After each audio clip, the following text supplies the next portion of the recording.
एक छात्र यहाँ पे कह रहा है कि मैम 27 से ऊपर का स्कोर नहीं जा रहा है आरडब्ल्यूए में, उस आरडब्ल्यूए के टेस्ट में। अब मैं आपको यहाँ पे एक बात बताती हूँ, अगर आरडब्ल्यूए के टेस्ट में आपका 37 में से 35 स्कोर अगर आ गया तो आप दोबारा जाएंगे उसका टेस्ट देने के लिए? नहीं जाएंगे। ये लोगों की अपनी एक स्ट्रेटेजी होती है कि छात्रों को टेस्ट बेचो या छात्रों को लगाए रखो कि हाँ आप यहाँ कर रहे हो, उसी के बहाने से आपको कुछ ना कुछ और बेचने का उनका प्लान होता है। आपको नीचे गिराएंगे, आपको दिखाएंगे कि आपको कुछ नहीं आता और फिर उसके बाद अपनी चीजें आपको बेचेंगे। तो ये लोगों की स्ट्रेटेजी होती है। मैं यहाँ पर मैं आपसे जो प्रश्न करवा रही हूँ, अगर इन प्रश्नों में आपका स्कोर बन रहा है तो निश्चिंत रहिए कि आपकी परीक्षा में इसी तरह के प्रश्न आने वाले हैं।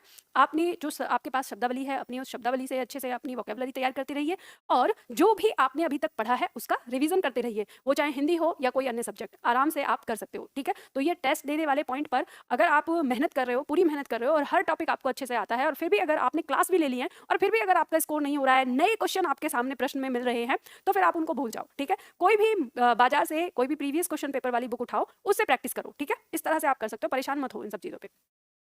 चलिए यहाँ पे हम ऐसे बोलते कह रहे हैं आरडब्ल्यूए को प्लीज ऐसा मत बोलिए। मैं ये नहीं कह रही कि मैं उनको कुछ गलत बोल रही हूँ, मैं सिर्फ आरडब्ल्यूए की बात नहीं कर रही, जितने भी लोग होते हैं, चाहे वो टेस्टबुक.com हो, चाहे वो फिजिक्स वाला हो या कोई और भी हो, आप आराम से आप देखेंगे, भाई मैं टीचर हूँ, मुझे पता है कि किस तरह से लोग काम करते हैं क्या नहीं करते हैं।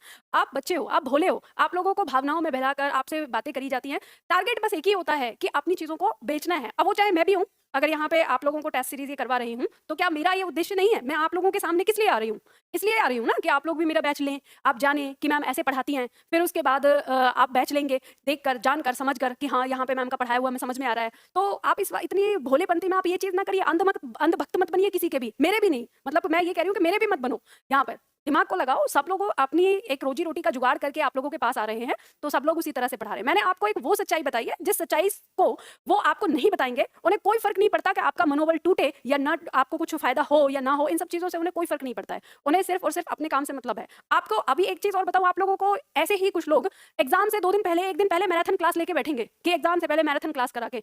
लोगों को क्या ये नहीं पता कि एग्जाम से 1 दिन पहले, 2 दिन पहले आपके दिमाग को रेस्ट चाहिए? क्या आप पूरे साल भर की पढ़ाई 1 दिन में कर पाएंगे? कभी नहीं कर पाएंगे। और जो बच्चा एग्जाम से ठीक 1 दिन पहले मैराथन क्लास लेके बैठता है परीक्षा में, आज तक कभी सफल नहीं हुआ होगा। रिकॉर्ड उठा के देख लीजिए। कड़वी सच्चाई है, निधि मैम इसीलिए बेकार है, बहुत बुरी है कि वो सुनहरे सपने नहीं दिखाती है, कड़वा सच बताती है। आपकी पूरी साल भर की पढ़ाई है, पूरी साल भर की पढ़ाई आपको साल भर पढ़ के ही करनी पड़ेगी, 1 दिन में कभी नहीं होगी। तो बस इसीलिए तो निधि मैम बुरी है और इसीलिए मेरे पास ज्यादा स्टूडेंट होते नहीं है। मेरे पास वही स्टूडेंट है जिनको कड़वी दवाई पसंद है और कहते हैं कि कड़वी दवाई से ही बीमारी दूर होती है।